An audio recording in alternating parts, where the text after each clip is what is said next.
Author बताते हैं, जब मैं होटल में काम करता था तब वहाँ पे एक गेस्ट बार बार आया करते थे। ये एक मिलियनियर थे। ये अपने 20s में वाईफाई के एक की कंपोनेंट में पेटेंट कराया था, जहाँ से उन्हें काफ़ी अर्निंग आती थी और यंग एज में इन्होंने बहुत सारे कंपनी की डील की थी, जिससे उन्हें पैसिव इनकम आते रहती थी। लेकिन जब वो होटल में आते थे तब वेटर से कहते थे सामने वाले शॉप से गोल्ड का कॉइन लेकर आना और उस कॉइन को अपने दोस्तों के साथ नदी में फेंक दिया करते थे, जैसे कि कोई पत्थर फेंकता है, और अपने जेब में हमेशा लाखों रुपए लेके घूमा करते थे, सिर्फ लोगों को अमीरी दिखाने के लिए।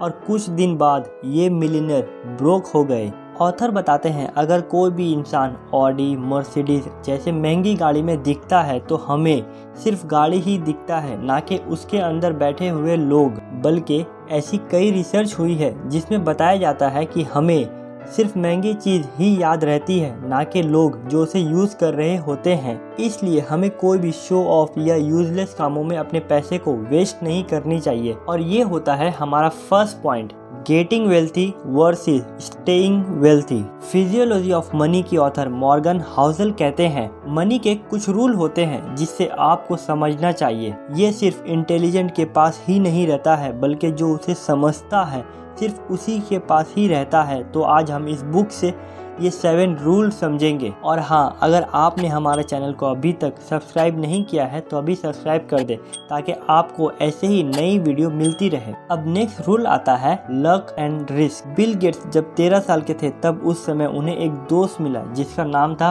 Paul Allen. एलन को कंप्यूटर यूज करने का बहुत ही ज्यादा क्रेज था और दोनों एक दूसरे के अच्छे दोस्त बन गए थे। और उस समय कंप्यूटर सभी लोगों के पास अवेलेबल नहीं था। लेक साइड स्कूल एक ऐसी स्कूल थी जिन्होंने कंप्यूटर में इन्वेस्ट किया था। और अगर एग्जैक्ट कैलकुलेट किया जाए तो 1968 में 303 मिलियन बच्चे थे जिनके एज हाई स्कूल में जाने लायक थी। और इनमें से 18 बिलियन बच्चे यूएसए में थे और इसमें से 2,70,000 बच्चे वॉशिंगटन स्टेट में रहते थे और सिर्फ 300 बच्चे लेक साइड स्कूल में स्टडी किया करते थे। यानी देखा जाए तो 1968 में 303 मिलियन स्टूडेंट में से सिर्फ 300 बच्चे को ही ये अपॉर्चुनिटी मिली थी। एक इंटरव्यू में बिल गेट्स कहते थे, हम लोग बहुत ज़्यादा लकी थे कि हम लोगों ने लेक साइड स्कूल में स्टडी किया था, क्योंकि अगर हमारा उस स्कूल में एडमिशन नहीं होता तो आज माइक्रोसॉफ्ट नहीं होता। इसलिए वो खुद को लकी मानते हैं। क्या आप केंट इवेन को जानते हैं? ये भी वो 300 स्टूडेंट में से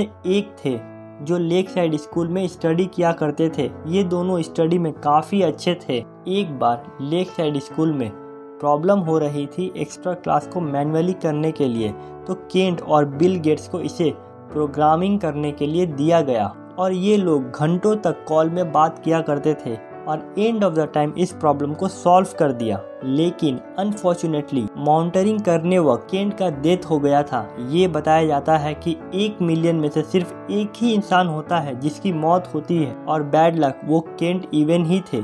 इन शॉर्ट, बिल गेट्स और केंट के लिए दोनों टाइम लक ने ही काम किया था, लेकिन अपोजिट डायरेक्शन में। कई बार कई फोर्सेस हमारे कंट्रोल में नहीं रहते हैं, उसे हम कंट्रोल नहीं कर सकते हैं, लेकिन जो हम कर सकते हैं उसे हमें अच्छे से करने चाहिए। नेक्स्ट पॉइंट बताता है कंपाउंडिंग। वॉरेन बफेट के ऊपर 2000 से भी ज़्यादा बुक लिखी हुई है और ये सभी मानते हैं वॉरेन बफेट सबसे बड़े और अच्छे इन्वेस्टर हैं। लेकिन बहुत ही कम लोगों को पता है वॉरेन बफेट 10 साल की उम्र से ही इन्वेस्टिंग करना शुरू कर दिया था। वॉरेन बफेट की नेट वर्थ 84.5 बिलियन डॉलर है, जिसमें से 99.6% वेल्थ 84.2 बिलियन डॉलर कमाई है अपने 50 बर्थडे के बाद। उन्होंने ये पैसा तब कमाए जब सभी लोग रिटायर ले लेते हैं।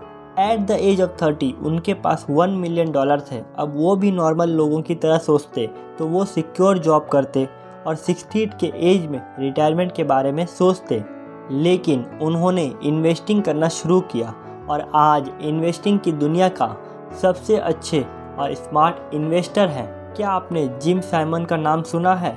ये हेज फंड के हेड, वो भी अपने पैसे को 66% से कंपाउंडिंग किया है, जबकि वॉरेन बफेट का कंपाउंडिंग रेट देखा जाए तो 22% ही है। फिर भी जिम सैमन का नेट वर्थ से 75% ज़्यादा वॉरेन बफेट का नेट वर्थ है।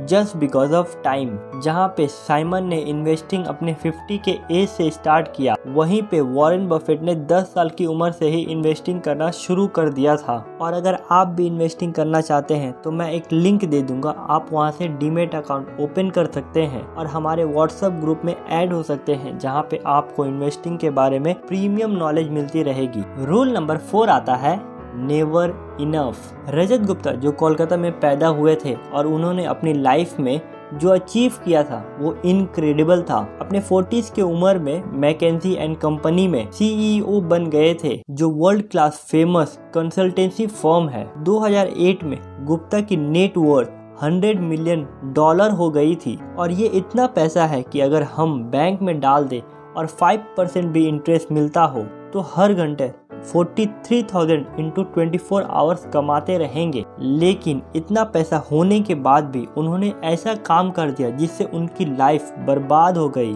2008 में गोल्डमैन सैक्स में फाइनेंशियल क्राइसिस आ गई थी, जो USA की इन्वेस्टमेंट बैंक है। फिर वॉरेन बफेट ने $5 बिलियन इन्वेस्ट करने का सोचा और ये बात सब मानते थे, अगर वॉरेन बफेट पैसा इन्वेस्ट करते हैं तो बैंक की शेयर प्राइस बढ़ जाएगी।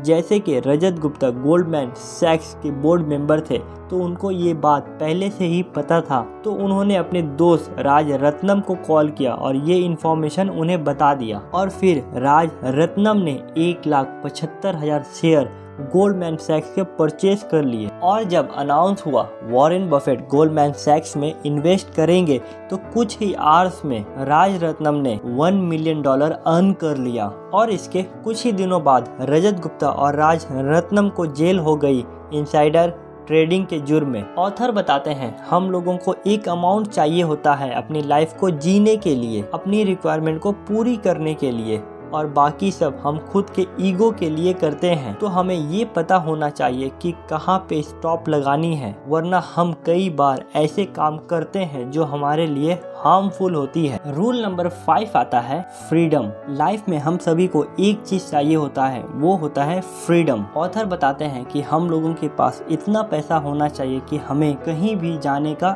आजादी हो, रिक्वायर्ड चीज को बाय करने की टेंशन ना हो, और खास बात हम अपनी लाइफ को अपने हिसाब से जी सके। पैसे का सबसे अच्छा यूज होता है कि हमें कुछ भी करने की आजादी देता हो। अगर हम बीमार भी पड़ जाए तो हमारे पास इतना फंड हो जिससे हम जल्द से जल्द रिकवर हो जाए, या फिर हमारे पास इतने पैसे हो कि अगर हम 6 महीने जॉब ना भी करें तो भी हमारी लाइफ अच्छे से चलती रहे। अगर हमारे पास 6 महीने का इमरजेंसी फंड है तो उस 6 महीने में हम नए स्किल सीख सकते हैं, या फिर जो हमारे पास स्किल है उसे अपडेट कर सकते हैं, अपग्रेड कर सकते हैं और नए जॉब भी कर सकते हैं। वरना हमें भी वही काम करना पड़ेगा जो हमें करना पसंद भी नहीं होता है। फ्रीडम ही हमारा गोल होना चाहिए कि हमारे पास इतना पैसा रहे कि हम अपने फैमिली के साथ अपने हिसाब से टाइम स्पेंड कर सके। नेक्स्ट रूल बताता है सेव मनी। मान लीजिए हम लोग दोनों इन्वेस्टर हैं और आप मुझसे अच्छे इन्वेस्टर हैं, लेकिन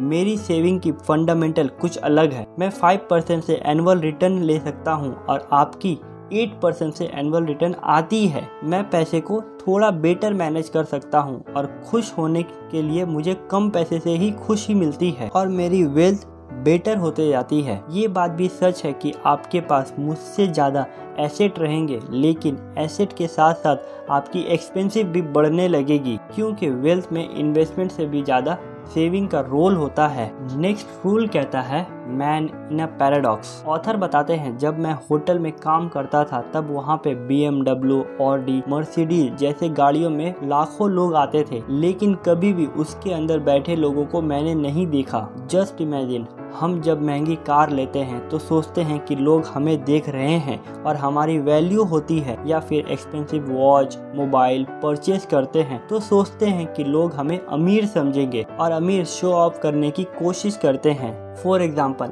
आपने बहुत बार ऑडी चलाते हुए लोगों को देखा होगा। क्या आप उसके पैसे के बारे में सोचते हैं? क्या ये सोचते हैं उनके बैंक में कितना पैसा है, उनके पास कितनी प्रॉपर्टी होगी? टू बी ऑनेस्ट बताऊं तो नहीं। बल्कि ऐसा कोई भी नहीं सोचता है और ना ही हमें उनसे कोई भी मतलब होता है, ना कि उनके पैसों से। इसी तरह आपके पास कितनी भी गाड़ी हो और कितनी भी पैसे हैं या फिर आपके बैंक में लाखों पैसे हैं, किसी को कुछ भी फर्क नहीं पड़ता है। इसलिए जैसे ही ऑथर का बेटा हुआ तो उन्होंने फ्यूचर के लिए एक लेटर लिखा। तुम्हें लगेगा तुम्हें एक्सपेंसिव घर या कार चाहिए, लेकिन ट्रस्ट मी तुम्हें नहीं चाहिए, बल्कि तुम्हें लोगों से रिस्पेक्ट और एडमायरेशन चाहिए। दोस्तों, आज की वीडियो में हमने 7 रूल्स ऑफ मनी के बारे में जाना। आपको ये वीडियो कैसे लगा कमेंट सेक्शन में जरूर बताएं और अगर आपको भी ऐसे ही इंफॉर्मेटिव वीडियो पसंद है तो हमारे चैनल को सब्सक्राइब करके नोटिफिकेशन का बेल आइकन प्रेस कर दे ताकि आने वाली वीडियो आपको मिलती रहे। वीडियो अच्छी लगी हो तो लाइक करें और अपने सभी दोस्तों के साथ शेयर करें ताकि उन्हें भी अच्छी नॉलेज मिलती रहे। अपना कीमती वक्त देने के लिए और कुछ नया सीखने के लिए thanks, and also thank you for watching।